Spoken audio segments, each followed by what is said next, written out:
আসসালামু আলাইকুম সবাইকে। বাধ্য ভালোবাসা গল্পের 14 নম্বর পার্ট। তো বেশি কথা না বলে চলুন গল্প শুরু করা যাক। ইজান শার্ট চেঞ্জ করে এখন টি শার্ট পরেছে। দেখে মনে হচ্ছে গোসল করেছে, কারণ চুল থেকে বিন্দু বিন্দু পানি গড়িয়ে পড়ছে। পদ্ম বলল, আপনি গোসল করেছেন? ইজান মাথা নাড়ালো। পদ্ম ইজানের সামনে চা নিয়ে দাঁড়ালো। ইজান বলল, চা বানিয়েছ কেন? পদ্ম বলল, আপনাকে কি না খাইয়ে রাখবো নাকি? ইজান বলল, চা খেলে আমার পেট ভরবে বলে তোমার মনে হয়? পদ্ম অসহায় দৃষ্টিতে তাকালো ইজানের দিকে। পদ্ম বলল, আপনি না খেয়ে এসেছেন?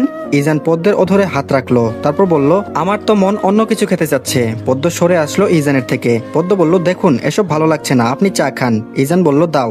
ইজান চাটা মুখে দিয়ে চেহারাটা বিকৃত করে ফেললো। পদ্ম ভরকে গেল। চা মনে হয় ভালো হয়নি। পদ্ম বলল, ভালো হয়নি? ইজান বলল, চিনি দাওনি একটু? বিশ্বাস না হলে খেয়ে দেখো। পদ্ম খেয়ে দেখলো, ঠিকই চিনি দেয়নি, একদম পানির মতো লাগছে চা। পদ্ম ইজানের হাত থেকে চায়ের কাপটা নিয়ে নিল, তারপর বলল, থাক, আপনার আর চা খেতে হবে না, আপনি ঘুমিয়ে পড়ুন, জার্নি করে এসেছেন। ইজান তার হাত দিয়ে সামনের চুলগুলো পিছনে নিল, তারপর বলল, তোমার না ম্যাথে প্রবলেম? পদ্ম বলল, হুঁ। ইজান বলল, চলো দেখি কোথায় প্রবলেম। পদ্ম বলল, এখন অঙ্ক করব না। ইজান ধমক দিল, বলল, করতে হবে। ইজান পদ্মের হাত ধরে টেনে টেবিলে বসালো। পদ্মের পাশের চেয়ার টেনে নিজেও বসলো।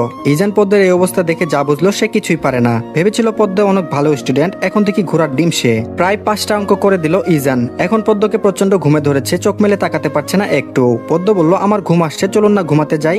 ইজান পদ্মের কথা মতো ঘুমাতে গেল। পদ্ম ওদিক ফিরে শুয়ে পড়লো, যেটা ইজানের সহ্য হলো না। পিছন থেকে পদ্মকে জড়িয়ে ধরলো ইজান। পদ্মের ঘাড়ে মুখ লুকালো। এবার শান্তি লাগছে ইজানের। ইজান বলল, এতদিন এটাই মিস করতেছিলাম পদ্ম ফুল। পদ্ম চিমটি কাটলো ইজানের হাতে। ইজান আরেকটু ঘাড়ো করে জড়িয়ে ধরলো। ইজান বলল, একটু ভালোবাসার কথা বলতে পারবো না?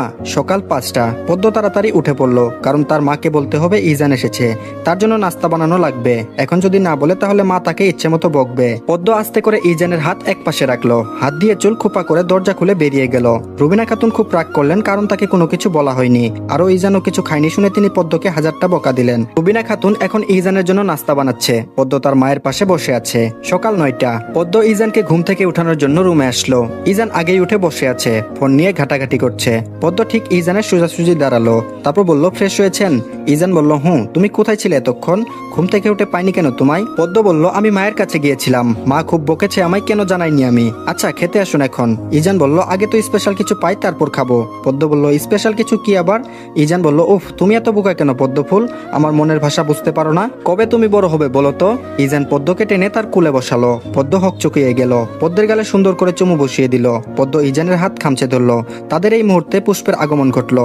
পুষ্প বলল, আপু, মা ডাকছে। দুর্ভাগ্যবশত পুষ্প দেখে ফেললো, সাথে সাথে পুষ্প ওদিক ফিরে গেল। পুষ্প বলল, ছি ছি, এসব কি দেখলাম। পদ্ম জোর করে ইজানের থেকে নিজেকে ছাড়িয়ে নিয়েছে।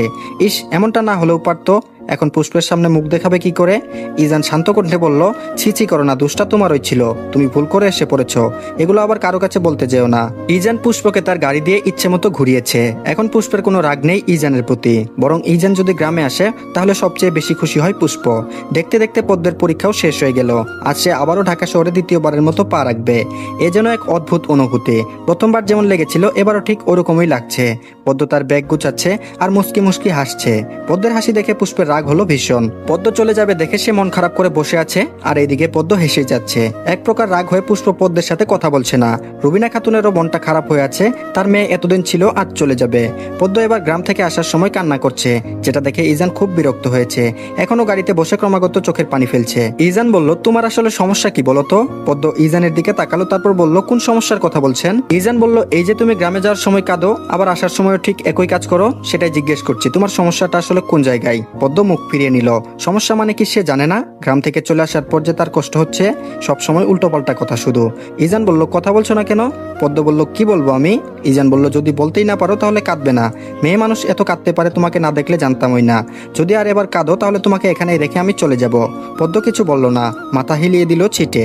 চোখ জ্বলছে, একটু ঘুমালে ভালো হতো। পদ্ম ঘুমিয়ে গেল। অনেকক্ষণ পদ্মের পাশ থেকে কোনো সারা শব্দ আসছে না বলে ইজান পদ্মের দিকে তাকালো। পদ্ম ঘুমাচ্ছে দেখে ইজান মনে মনে বলল, সারাদিন কাঁদবে আর ঘুমাবে, এই কাজ তার। ইজান পদ্মকে নিয়ে শেখ ভিলায় আসলো। এখানে কিন্তু আজ থাকবে না। হঠাৎ ইজানের মন চাচ্ছিল তার বাবা মার সাথে পদ্মের দেখা করানোর দরকার আছে। তারপর ইজনিয়া বলেছিল পদ্মের পরীক্ষা শেষ হলে পদ্মকে নিয়ে সর্বপ্রথম যেন এখানেই আসে।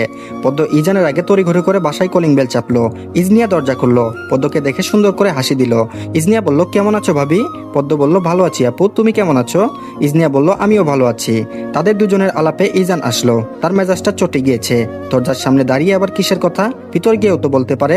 ইজান বলল, ইজনিয়া সর সামনে থেকে, তুই যেভাবে দাঁড়িয়ে আছিস মনে হচ্ছে আমাদের ভিতরে ঢুকতে দিবি না। আর এখানে দাঁড়িয়ে কিসের কথা? ইজনিয়া সরে আসলো। ইজান দ্রুত পায়ে উঠে নিজের রুমে চলে গেল। পদ্ম ইজনিয়ার সাথে কথা বলতে বলতে মুনিরা শেখের কাছে যাচ্ছে। মুনিরা শেখ পদ্মকে জড়িয়ে ধরে বলল, কেমন আছো পদ্ম? পদ্ম বলল, ভালো আছি মা, আপনি কেমন আছেন? বাবা কি বাসায় নেই? মুনিরা শেখ হাসলো, তারপর বলল, আমিও ভালো আছি। না, সে কি আর বাসায় থাকে বলো? আচ্ছা তুমি এত দূর থেকে এসেছো, ফ্রেশ হতে যাও, পরে না হয় কথা বলা যাবে। পদ্ম রুমে আসলো। ইজান রেডি হচ্ছে, হয়তো কোথাও যাবে। পদ্ম বলল, কোথাও যাচ্ছেন? ইজান বলল, একটু বাহিরে যাচ্ছি। পদ্ম বলল, কেন? ইজান বলল, সেটা আপাতত আপনার না জানলেও চলবে ম্যাডাম, চান গিয়ে আগে ফ্রেশ হন। পদ্ম ফ্রেশ হতে চলে গেল। এই লোকের সাথে কথা বলাই বেকার, আসল কথা তো বলবে না, জানা আছে পদ্মের। পদ্ম এসে ইজানের এখানে বসে আছে। পদ্ম বলল, জাননি এখনো? ইজান পদ্মের দিকে তাকালো, তারপর বলল, যাবো, তুমি আসার জন্য ওয়েট করছিলাম। পদ্ম বলল, ও। ইজান উঠে পদ্মর ভিজা চুলে হাত রাখলো, তারপর বলল, আসছি আমি, তুমি সাবধানে থেকো। পদ্ম মাথা নাড়ালো। ইজান চলে গিয়েছে। পদ্ম ইজনিয়ার রুমে আসলো, কারণ একা একা রুমে ভালো লাগছে না। একা কি থাকা যায় নাকি? পদ্ম ইজনিয়ার রুমের সামনে দাঁড়ালো, তারপর বলল, আপু আসবো? ইজনিয়া এতক্ষণ বই পড়ছিল। পদ্মের ডাকে মাথা তুলে তাকালো, তারপর বলল, ওহ ভাবি তুমি? পদ্ম বলল, জি আপু। ইজনিয়া বলল, ভিতরে আসো, বাইরে কেন দাঁড়িয়ে আছো? পদ্ম ইজনিয়া সোজাসুজি বসলো। পদ্ম বলল, বই পড়ছিলে আপু? ইজনিয়া হেসে উত্তর দিল, নিজের মেন সাবজেক্টগুলো পড়ে শেষ করতে পারি না, কিন্তু এই উপন্যাসের বই ছাড়া আবার থাকতেও পারি না, অভ্যাস হয়ে গিয়েছে। পদ্ম বলল, আপু তুমি না মেডিকেল পড়ছো, তুমিও কি তার মতো ডাক্তার হবে? ইজনিয়া বলল, ভাইয়ের বোন যদি ভাইয়ের মতো না হয় তাহলে তার মান সম্মান থাকবে না, তবে ভাইয়ার মতো এত ভালো স্টুডেন্ট না, আবার খারাপও না। পদ্ম বলল, ওহ আচ্ছা আপু, উনি কি ভালো স্টুডেন্ট ছিলেন? ইজনিয়া বলল, হ্যাঁ, ভাইয়া তো মেডিসিন স্পেশালিস্ট, যারা মেডিসিন স্পেশালিস্ট তারা সব রোগের ওষুধ দিতে পারে। পদ্ম বলল, আচ্ছা যারা এমনি ডাক্তার তারা কি সব রোগের ওষুধ দিতে পারে না? ইজনিয়া বলল, যে যেটা নিয়ে পড়াশোনা করে, মানে যার SCPS যেটা, সে ওই বিষয়ে ডক্টর, বুঝেছো?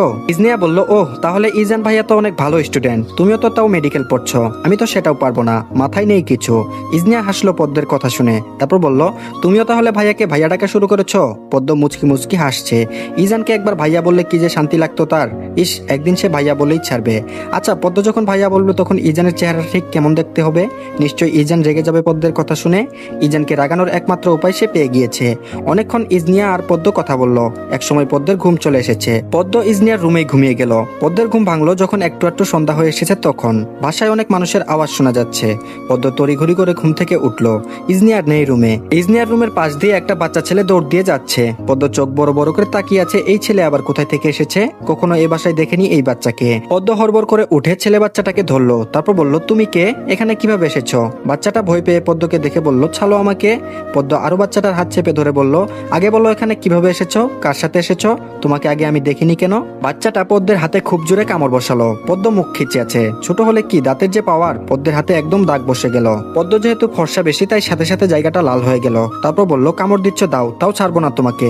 বাচ্চাটা পদ্মকে ছেড়ে দিল। তারপর বলল, আমার মাম্মালের মালির বাসায় এসেছি। বাচ্চাটার কথা পদ্মের বোধগম্য হলো না। কি যে বলছে এই ছেলে, এ দেখি কথাও বলতে পারে না। আমাল সামাল কি বলছে? বাবারে কিসব বলছো, তোমাকে ধরে রেখে লাভ নেই, যাও দৌড়ে যাও। পদ্ম বেশি নিয়ে এসে মুখ ধুচ্ছিল।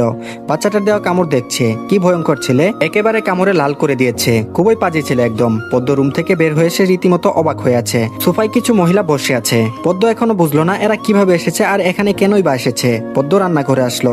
মুনিরা শেখ রান্না করছে, তার পাশে দুজন মহিলা দাঁড়িয়ে আছে। পদ্ম মুনিরা শেখের কাছে একদম ঘেসে দাঁড়ালো। মুনিরা শেখ পদ্মের দিকে তাকালো আর পদ্মের হাত ধরে নিয়ে তার পাশে দাঁড় করালো। তারপর বলল, এই যে পদ্ম ইজানের বউ, ও এতক্ষণ ঘুমেছিল তাই তোমরা দেখতে পাওনি। পদ্ম, ওনারা আমাদের খুব ঘনিষ্ঠ মানুষ হয়, একজন তোমার খালা শাশুড়ি আর একজন মামি শাশুড়ি। পদ্ম হেসে তাদের সালাম দিল, তাদের সাথে কথা বলল। মুনিরা শেখ একজনকে বলল, তুমি একটু এদিকটা দেখো, আমি পদ্মকে নিয়ে রুমে যাচ্ছি। অতঃপর মুনিরা শেখ পদ্মকে নিয়ে রুমে আসলো। একটা সুন্দর কালো কাতান শাড়ি বের করে দিল পদ্মকে। তারপর বলল, পদ্ম এটা পরে নিও, বুঝেছো, অনেক মানুষ আসছে, আরো আসবে, তাড়াতাড়ি পরে নিচে আসো। পদ্ম শাড়িটার দিকে তাকালো, তারপর মনে মনে বলল, কেন শাড়ি পরবে? পদ্ম বলল, মা শাড়ি পরবো কেন? মুনিরা শেখ বলল, আজ ইজানের জন্মদিন, পরশুদিন রাতে ইজান শাড়িটা আমার কাছে এনে দিয়েছে আর বলেছে ওর জন্মদিনের দিন যেন তুমি এটা পরো। পদ্ম অবাক হয়ে গিয়েছে। আজ ইজানের জন্মদিন, অথচ ইজান একবারও তাকে বলেনি।